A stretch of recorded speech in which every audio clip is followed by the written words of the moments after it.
para din po sa kapakanan ng publiko, gusto ko sanang matanong kung nagkaroon na po ba ng pagkakataon si Mr. Madriaga na i-total ang lahat ng mga ah, amounts na ina-allege po niya sa kanyang affidavit and supplemental affidavit.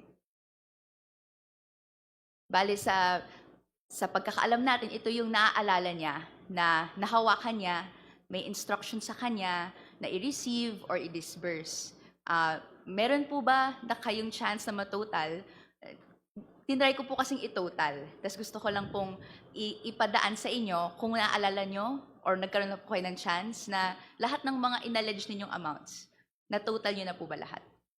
Meron po akong total dati pero depende po pag kung anong pick up po, kung para saan, o kung labas po ng bansa, o kung ipapaabot lang, o para sa amin sa isip. Nag-focus po ko yung para lang sa amin sa isip during the campaign. Okay. Ano po yung naaalala nyo na total? Nasa na 1 nasabi billion, nyo? nasa 1 billion din po. Nasa 1 billion. Apo. Okay. For the interest of the public, Madam Chair, gusto ko rin pong i-run down lahat ng amounts na inallege, kung aari po. May proceed. That is by way of your manifestation. So Yes. long as all the informations, the statements that you will be making are contained as well in the supplemental affidavit. Yes. You may proceed. Thank you, Madam Chair. And in every step naman po ay ipo-point out natin kung anong paragraph po nakalagay sa supplemental and original affidavit ni Mr. Madriaga. So, dito po according to paragraph 10, merong 250,000 at siguro po una pong clarification, meron pong amounts in the supplemental and the original affidavit that hindi po saklaw or hindi po in relation to VP Sara but to PRRD. Tama po ba, Mr. Madriaga? Tama po, Madam Chair. Okay.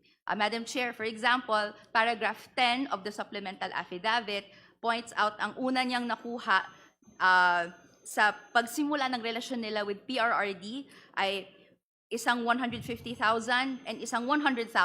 So 250,000 in total. Tama po. Then, in paragraph 14, may marireceive na 25 million, no, sometime in 2021, para po sa kampanya ng ISIP. Tama po ba? Tama po.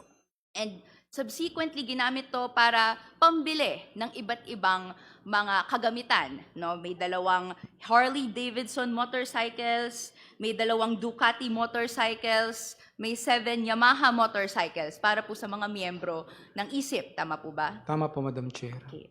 Meron din po, subsequently, nagsabi na bank accounts na hindi nyo na din masabi kung ano talaga ang mga nag-pass through na cash. Tama po ba? Tama po, Madam Chair. Pero po, may na-flag siya na three instances, 3 separate occasions na may 100 million pesos na ipipick up in relation sa mga accounts ninyo. Tama po? Opo.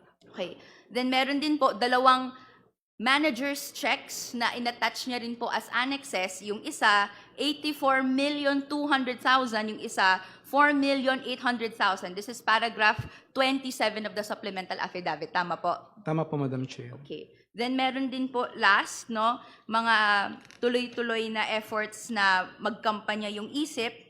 Meron pong 175,000, no, from na Million po, 175 million according to paragraph 38 from Lin Wei Xiong. Tama po? Opo, tama po.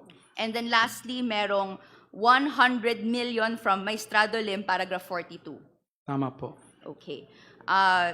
Other than this, no, meron din pong na point out sa original affidavit, no, this is 1 billion, paragraph 22, first quarter ng February 2020, no, to be picked up at Jollibee Kamuning, Quezon City. Tama po? Tama po, Madam 1 Chair. billion ito. Separate po ito doon sa kung ano yung nakalagay sa supplemental affidavit. No.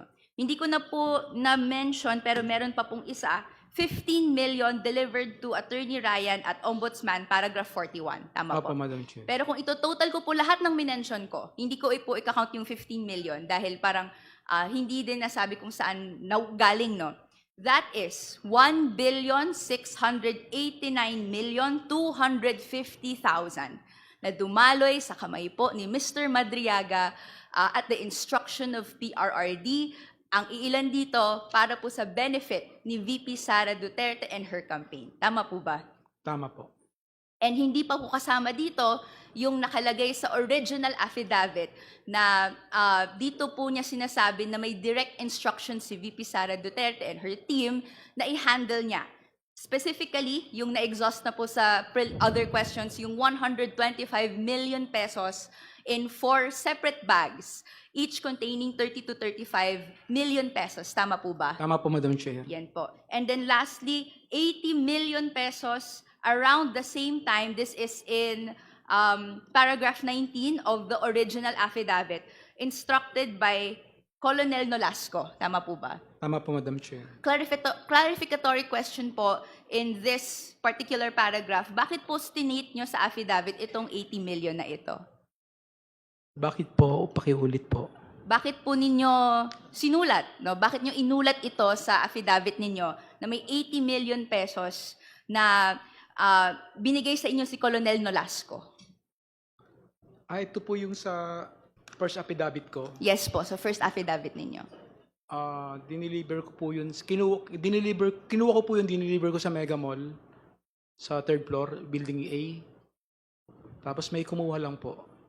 At the instruction of Colonel Nolasco, tama Opo. po ba? Opo. Okay po. Sinabi niyo po dito, around the same period, bago po kasi itong paragraph na ito, yung mga earlier paragraphs ba tungkol doon sa confidential funds. Pwede po bang maklarify dito kung kailan po ba itong instruction na ibigay sa inyo? November or December po yan. November or Same December period of... po pa. Ayun, bali last quarter po ng 2022. Okay, last quarter of 2022. Okay.